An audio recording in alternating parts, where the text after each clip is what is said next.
Graça e paz, povo de Deus, como vocês estão? Aqui é o pastor Márcio Paula, você está no seu portal bíblico e hoje estamos aqui para dar sequência ao nosso estudo para o último trimestre de 2021, onde nós estamos estudando a vida do apóstolo Paulo. É isso mesmo, este é o tema, o apóstolo Paulo, lições da vida e ministério do apóstolo dos gentios para a igreja de Cristo, lições comentadas pelo pastor Elienay Cabral, e já estamos na nossa 11ª reflexão, ainda restando 2 lições para concluirmos o 4º trimestre, último trimestre de 2021.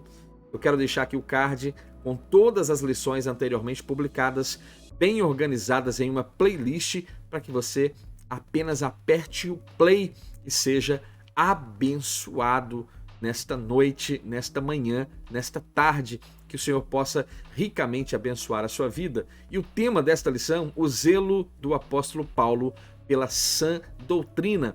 Vamos fazer uma oração?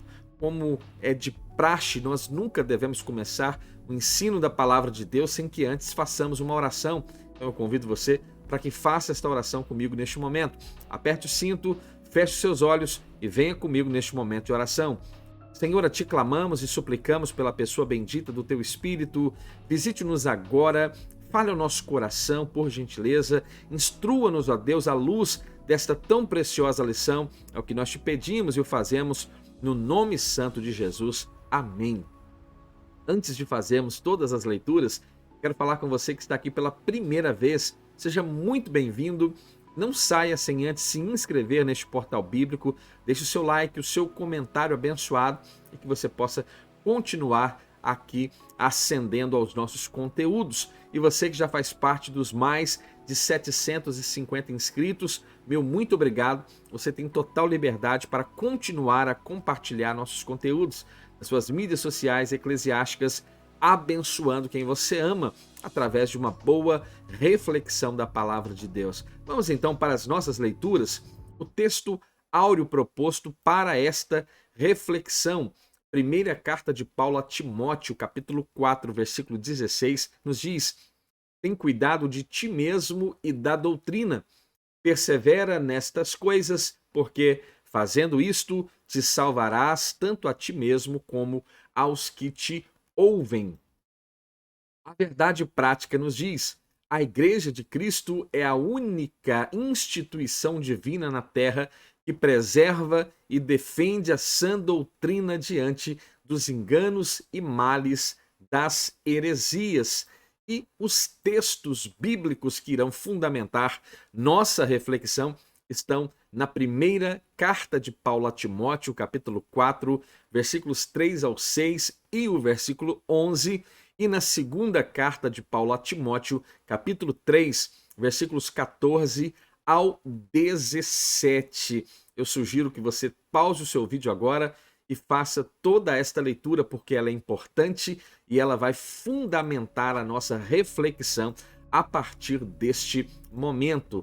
Lições preciosas, e esta lição tem algo especial: o zelo do apóstolo Paulo pela sã doutrina. O apóstolo Paulo é, sem sombra de dúvida, um grande personagem bíblico e nos ensina muito e nos lega conteúdos doutrinários, teológicos importantíssimos, e nós não podemos ignorar os escritos de Paulo.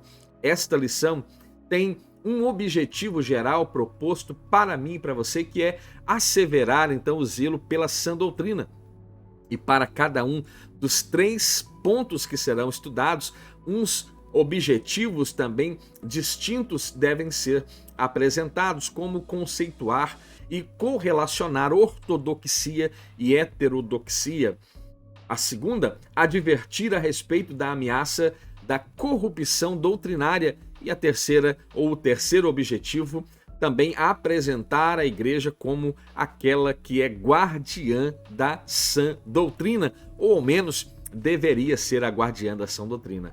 Então, em relação à Bíblia, a palavra de Deus, cremos na sua inerrância, na sua infalibilidade e na sua suficiência para toda regra de fé e prática. Este, diga-se de passagem, é o tema do primeiro trimestre de 2022 da CPAD para a classe de adultos. Vou deixar aqui o card já com um panorama e a primeira reflexão para este primeiro trimestre de 2021, onde vamos falar sobre o cânon sagrado, sobre a autoridade da Bíblia Sagrada. Estas lições também serão impactantes e muito importantes para a nossa vida cristã. Então, qual o ponto central desta lição, pastor Márcio? Ora, o ponto central é justamente entender que é preciso zelar pela sã doutrina.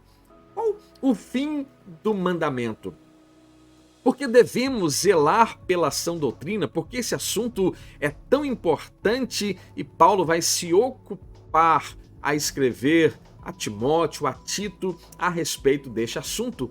Qual o ponto de equilíbrio da sã doutrina e como identificar esta doutrina como uma doutrina sadia e que fundamenta a nossa vida cristã? É justamente sobre estas questões que iremos aqui pontuar e, por certo, alcançaremos respostas para cada uma destas questões. Porque vamos estudar então sobre esse aspecto ortodoxo e heterodoxo. Também vamos estudar sobre a ameaça da corrupção doutrinária e também no terceiro ponto vamos falar sobre a igreja como aquela que é a guardiã da sã doutrina. Então, dentro deste primeiro tópico, nós temos dois termos que podemos chamá-los de termos técnicos, muito usado dentro da teologia, que é justamente ortodoxia e heterodoxia. Que negócio é esse? Que trem é esse? Já ouviu falar sobre esses conceitos? Se você já ouviu falar, parabéns para você. Mas caso seja a primeira vez que você ouve essas palavras, você vai entender à luz desta lição o significado, o conceito destes temas aqui apresentados, porque já falamos, são conceitos técnicos, teológicos, que são justamente necessários para que possamos compreender a teologia e fazer distinção entre ensinos corretos e desvios quanto à doutrina bíblica. Então aqui já temos uma ideia geral sendo apresentada neste conceito de ortodoxia e heterodoxia. Esses termos, então, nos ajudam a compreender a preocupação que o apóstolo dos gentios tinha com a invasão das heresias dentro das igrejas locais. Então, o conceito de ortodoxia, a língua grega do Novo Testamento, a palavra tem como prefixo ortos, e justamente significa o que é direito, o que é reto, o que é certo. Então, podemos definir de forma clara, sucinta e de forma técnica a palavra ortodoxia diz justamente respeito à absoluta conformidade com um princípio ou com uma doutrina. Se estamos falando de uma ortodoxia bíblica, logo então falamos de conceitos que dizem respeito à absoluta conformidade com aquilo que é apresentado dentro da Sagrada Escritura. Então, dentro da teologia cristã, o termo vai referir-se então ao modelo das sãs palavras, das palavras saudáveis, das palavras salutares, que Paulo, escrevendo na segunda carta a Timóteo, capítulo 1, versículo 13, ele diz: conserva o modelo das sãs palavras que de mim tens ouvido, na fé e no amor que há em Cristo Jesus. Logo, a doutrina, que podemos aqui apresentar como ortodoxa é uma doutrina coerente com aquilo que Cristo e com aquilo que os apóstolos ensinaram. Logo, uma palavra ortodoxa, uma doutrina ortodoxa, ela está em conformidade com a palavra de Deus. Ela é bibliocêntrica, ela é cristocêntrica e ela é então exegeticamente correta porque está totalmente pautada dentro das Santas Escrituras. O ponto aqui agora fala do conceito de heterodoxia. O prefixo da palavra grega é heteros, que significa diverso, como também pode ser diferente também. É correta esta ideia. Assim, heterodoxia nos remete então a uma opinião diferente, uma oposição aos padrões, às normas ou aos dogmas que estavam estabelecidos ou que estavam em voga. Se a ortodoxia, veja, é importante e muito simples de entender. Se a ortodoxia tem um só parecer, a heterodoxia implica em várias opiniões, então, a respeito de um mesmo objeto. E aqui podemos perceber de forma clara, e eu creio que unânime, que o relativismo, o sincretismo, e está caminhando totalmente pelas vias da heterodoxia, ou podemos dizer que o relativismo e o sincretismo, está justamente caminhando, ou que a heterodoxia caminha por essas vias, podemos assim dizer. Para o apóstolo Paulo, a igreja deve manter a unidade doutrinária da fé e combater, ser vigilante e combater veementemente as doutrinas. Aqui Paulo as chama de doutrinas de demônios, mas o Espírito expressamente diz que nos últimos tempos apostatarão alguns da fé, dando ouvidos a espíritos enganadores e à doutrina de demônios. Primeira carta de Paulo a Timóteo, capítulo 4, versículo 1. A igreja deve, então, portanto, ser uma igreja ortodoxa. Sua advertência é um antídoto para nós, até mesmo nos dias de hoje. Os conselhos de Paulo eram um antídoto para a igreja do seu tempo e permanecem um legado para os nossos dias mais atuais possíveis. Devemos, pois, fortalecer então a unidade doutrinária em nossas igrejas. Temos que avaliar estes conceitos à luz da Bíblia e aplicá-los, pois, também à luz das Escrituras. O segundo ponto, a ameaça de corrupção doutrinária. Será que esse era um assunto apenas dos dias de Paulo, uma corrupção doutrinária? O que estava acontecendo, por exemplo, na igreja da Galácia? O povo já estava caminhando por uma outra vereda, nas quais Paulo, por certo, não havia ensinado, e a repreensão ela virá, quando lemos a carta de Paulo aos irmãos da Galácia. Nós percebemos o amor de Paulo, o zelo de Paulo, exortando os irmãos gálatas. Então, a advertência do apóstolo Paulo, na primeira carta a Timóteo, Paulo adverte acerca que Paulo adverte acerca de alguns que não ensinem outra doutrina. Paulo diz a este jovem pastor, que fora aquele que Paulo deixou em Éfeso para cuidar da igreja de Éfeso: como te roguei quando parti para a Macedônia, que ficasses em Éfeso para advertires a alguns que não ensinem outra doutrina. Paulo tinha este caráter cuidador, um zelo muito amável da vida de Paulo para com a doutrina bíblica ortodoxa. Aqui a palavra outra é justamente heteros, diverso, diferente. Por isso, Paulo se refere a outra doutrina, como a que nada tinha a ver com a genuína doutrina de Cristo, com a ortodoxa doutrina bíblica. Esse zelo era justamente para preservar aquela igreja, para preservar aqueles irmãos, para que esses irmãos estivessem atentos e agora, juntos com a sua fé preservada, preservarem também a sã doutrina. Veja, esse zelo para preservar a sã doutrina trazia um contexto de homens sem escrúpulos que não respeitavam os ensinos apostólicos. O apóstolo vai identificar esses como lobos cruéis.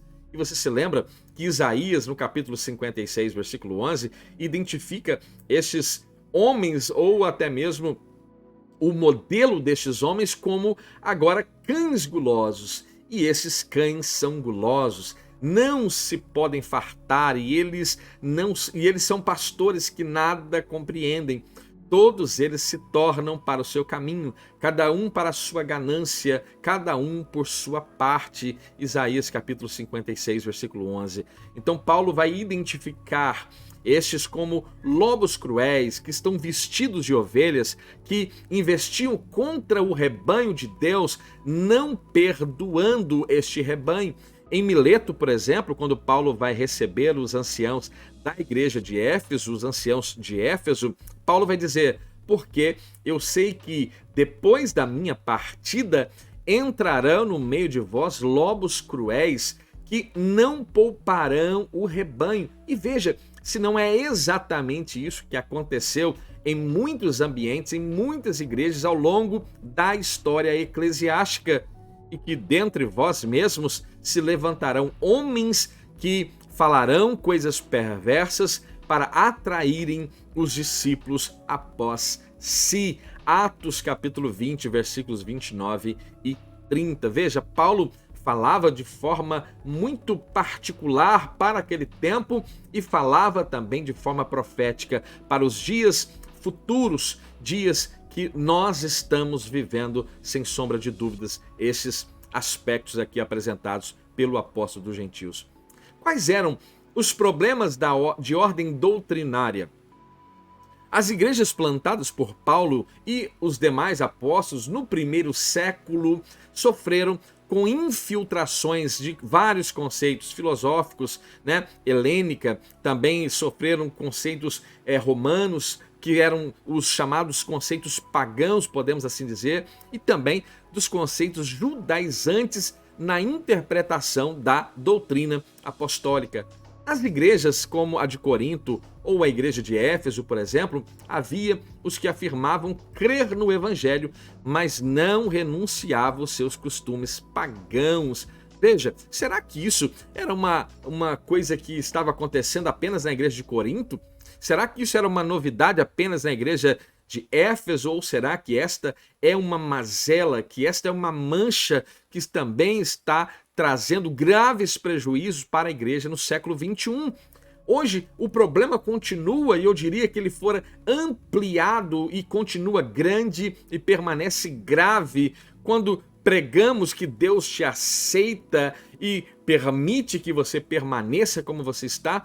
Eu estou justamente trazendo os conceitos filosóficos, pagãos, eu estou pervertendo a palavra do evangelho, que exige de mim e de você renúncia e mudança de vida. Então, não é razoável que aceitemos a Cristo e professemos a nossa fé em Cristo e permanecemos na nossa velha prática de vida. Há de se ter uma novidade de vida para aqueles que estão em Cristo Jesus. Eis que tudo se fez novo, as coisas velhas já se passaram. Estar em Cristo é ser uma nova criatura. Não se iluda, não seja levado por qualquer ideia que aparentemente seja interessante, que te envolva, mas que não está trazendo a verdade, a ortodoxia bíblica necessária para a nossa profissão de fé saudável e madura. Então, alguns traziam também uma bagagem religiosa do legalismo judaico, aliado até aos gnósticos. Isso é interessante. Na igreja de Corinto haviam facções, uns diziam que era de Paulo, de Apolo, de Pedro, de Cristo, Existiam conceitos muito terríveis. Para admitir a fé em Cristo, eu deveria também fazer parte do sistema ritualístico cerimonial judaico, também ter a prática da circuncisão, da guarda de alguns princípios da lei. Veja, tudo isso eram adendos que aquelas pessoas estavam criando, e assim a obra de Deus estava prejudicada. A suficiência de Cristo estava posta em xeque. E hoje, em muitos ambientes, é a mesma coisa. É Cristo e mais alguma coisa. É Cristo e o dízimo. É Cristo e a oferta que você deve levar dentro de um envelope. Veja, isso são conceitos errados e que não condizem com aquilo que a Bíblia prescreve para a minha vida e para a sua vida. É lamentável que haja, nos dias atuais, esses comportamentos, e há ainda quem possa defender tal banalização da graça de Deus, em nome de viverem meramente uma vida cheia de legalismos e também de licenciosidade. O Evangelho não é isso e nós devemos abrir os nossos olhos enquanto é tempo. A Igreja de Cristo permanece a um novo tempo e vive este novo tempo, está inserida em um novo tempo e deve obedecer ao ensino do Novo Testamento, aquilo que o Senhor Jesus nos ensina, os ensinos que os apóstolos nos legam. É estes os princípios que devemos obedecer. A igreja deve ser como a igreja primitiva em Jerusalém, permanecer na oração, na comunhão, no partir do pão e na doutrina dos apóstolos. O terceiro ponto fala de fábulas, genealogias intermináveis. No tempo de Paulo, havia os mestres falsos que propagavam fábulas, mitos, lendas, histórias da carochinha, né, da vida judaica, como, por exemplo, culto aos anjos. E veja, falar sobre Jesus por uma hora, e experimente fazer isso, fale de Jesus por uma hora e você verá a reação das pessoas ao ouvir. E fale de uma única vez sobre anjo, né, que você tem uma visão angelical dentro da igreja e você verá a reação das pessoas. Depois você deixa aqui nos comentários qual foi o resultado desta sua experiência. Né? Ninguém vos domina seu bel prazer com pretexto de humildade, culto dos anjos, envolvendo-se em coisas que não viu, estando de balde inchado na sua carnal compreensão. Colossenses capítulo 2, versículo 18. Além de não possuírem um conteúdo concreto, eles torciam o sentido da verdade apostólica. E o que existe de pessoas torcendo o sentido genuíno, ortodoxo da palavra de Deus para justificar os seus conceitos equivocados e até malignos, não está no gibi. Lamentavelmente, isso tem acontecido com maior frequência do que nós podemos imaginar. Lamentavelmente, isso tem acontecido. Então, o apóstolo Paulo vai advertir a igreja quanto a estas coisas e as refuta com veemência. Paulo vai falar de forma categórica em relação a estes assuntos. Em 1 Timóteo capítulo 1, versículos 4, eu quero deixar aqui para você: não se deem as fábulas ou genealogias intermináveis que mais produzem questões do que edificação. A Deus, que consiste na fé, assim o faço agora. É o conselho de Paulo para a minha vida e para a sua vida. Nós temos um modelo, queridos. Nós temos um modelo estabelecido dentro da Santa Escritura e nós não podemos ignorar este modelo, devemos praticar conforme o modelo estabelecido.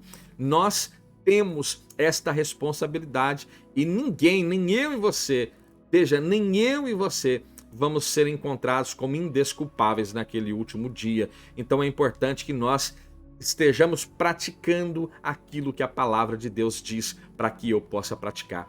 Aqui aprendemos que não podemos perder tempo com questões ou com querelas infrutíferas, né?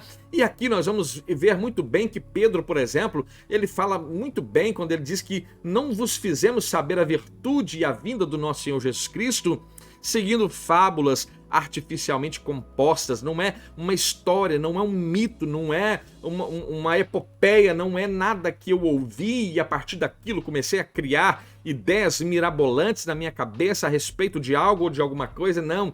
Mas ele está dizendo: nós vimos a sua majestade. Nós não estamos pregando baseado em uma experiência que ela é uma experiência fruto da minha imaginação, fábulas artificialmente compostas, mas nós pregamos porque conhecemos e vimos a sua majestade. A experiência cristã, ela é concreta e é por esta razão que a experiência vale ser feita. Pregue a respeito de Cristo e verás a reação dos indivíduos, e fale a respeito de anjos, que tem um anjo entrando com uma espada desembainhada, e você vai ver como o fogo é lançado no meio da igreja. Lamentavelmente, nós até podemos dizer aqui que tipo de fogo é esse, mas eu quero deixar que vocês mesmos tomem a sua opinião. Então, o conhecimento das Escrituras não é para ostentar a vaidade pessoal ou a capacidade do intelecto de um indivíduo, mas para nos fazer caminhar com um coração puro, uma boa consciência e uma fé não fingida. E aqui vemos onde está o fim do mandamento. Ora, o fim do mandamento é o amor de um coração puro e de uma boa consciência e de uma fé não fingida. 1 Timóteo capítulo 1, versículo de número 5. O terceiro ponto, a igreja como guardiã da sã doutrina. A igreja é, ou pelo menos deveria ser, a guardiã da sã doutrina. Então, a Bíblia apresenta a igreja como coluna e firmeza da verdade. Em Timóteo, o apóstolo Paulo declara que a igreja sustenta a verdade. 1 Timóteo capítulo 3, versículo 15. Mas se tardar, para que saibas como convém andar na casa de Deus, que é a igreja do Deus vivo, a coluna e a firmeza da verdade. Por conseguinte, então, por sua vez, diante das falsas crenças, a igreja ela tem uma obrigação. Ela tem a obrigação de ser esta coluna e esta firmeza da verdade, que defende a sã doutrina, que prima pela palavra de forma ortodoxa como ela é. Veja, ela é a demonstração viva e santa da verdade revelada nas Escrituras. Nós conhecemos Deus através das Escrituras, nós entendemos o plano de salvação através das Escrituras, recebemos a promessa de uma vida eterna através das Escrituras. Como não defender esta palavra como uma palavra verdadeira, oriunda, onde o seu autor é o próprio Deus? Então nós temos que defender esta palavra e ela é e continuará sendo a nossa regra básica, única regra de fé e de prática cristã. O objetivo pelo zelo desta sã doutrina. Qual seria o objetivo de zelar pela sã doutrina? A resposta é direta e clara: preservar o amor de um coração puro e de uma fé não fingida. A finalidade da defesa da doutrina é o amor como prática sincera da fé em Cristo. Afinal, quem ama cumpre toda a lei. O amor é algo extraordinário. É nas virtudes teologais que encontramos na primeira carta de Paulo aos Coríntios, capítulo 13, versículo 13. Ali está escrito que desde agora permanece a fé, a esperança e o amor, sendo que a maior dessas é o amor que tudo sofre, que tudo suporta, que tudo crê. Este amor, de fato, faz toda a diferença na vida. E o falso ensino e os falsos mestres, veja, geram contendas, dissensões, gangrenas na comunhão da igreja local. Logo, não existe cristianismo, não existe evangelho, não existe comunhão, não existe esta fé ortodoxa sem a prática do amor, de um coração puro e de uma fé não fingida. Aqui vemos que até a fé pode ser uma ferramenta de engano. Por isso a fé não deve ser uma fé fingida, ela precisa ser genuína. O terceiro ponto, a primazia do amor. O fim do mandamento é o amor. O fim do mandamento, ou o fim de toda a lei, está justamente toda ela vinculada ao amor. Em 1 Timóteo, o amor aparece como um freio, como um instrumento de equilíbrio no combate às falsas doutrinas. Até isso o amor põe em xeque e põe em evidência. Na epístola de Paulo, O combate nunca é contra pessoas, mas contra as suas ideias ou as ideias que essas pessoas representam, as ideias heréticas, ideias que em nada se coadunam com a verdade estabelecida dentro do contexto bíblico. É isso que devemos combater. Não é incomum vermos debates e guerras onde pessoas estão degladiando pessoas e as suas ideias estão ali, alheia a tudo que está acontecendo, quando na verdade as ideias deveriam estar sendo combatidas, as ideias deveriam estar sendo confrontadas e não estas guerras particulares e pessoais como nós temos observado aí Brasil e mundo afora. Veja, o amor é o fim de todo mandamento, então é o antídoto perfeito. O amor é este antídoto perfeito. Ora, o amor de um coração puro, um amor que procede de dentro para fora, não se tratando de um mero sentimento. Nesse amor, o coração é santificado pelo Espírito Santo, gerando uma pureza interior, pois um coração sujo pelo pecado não pode agir amorosamente. Você concorda com isso? Um coração impuro, sujo pelo pecado, não pode proceder de forma amorosa. Então esta é a nossa reflexão. A Bíblia, a palavra de Deus, ela é fonte genuína para a doutrina que nós professamos, a doutrina bíblica. Então, precisamos ser dedicados ao estudo, à leitura, né? É necessário que tenhamos o zelo pela doutrina bíblica. Devemos em conta que a finalidade dela é o amor, para em Cristo vivermos com um coração puro e uma fé genuína, não fingida. A exemplo de Paulo, fomos chamados, convocados para zelar pelo ensino de Cristo, a fim de edificar a igreja de Cristo. A palavra de Deus é a fonte de tudo aquilo que nós necessitamos nesses dias de adversidades, de lutas, de graves batalhas nas quais estamos travando. A palavra é o nosso norte, é a nossa direção, ela nos ensina, ela nos capacita, ela fala aos nossos corações. A palavra, sejamos aqueles que a defendem e que esta doutrina ortodoxa seja preservada pela minha vida e pela sua vida. Você ficou até aqui?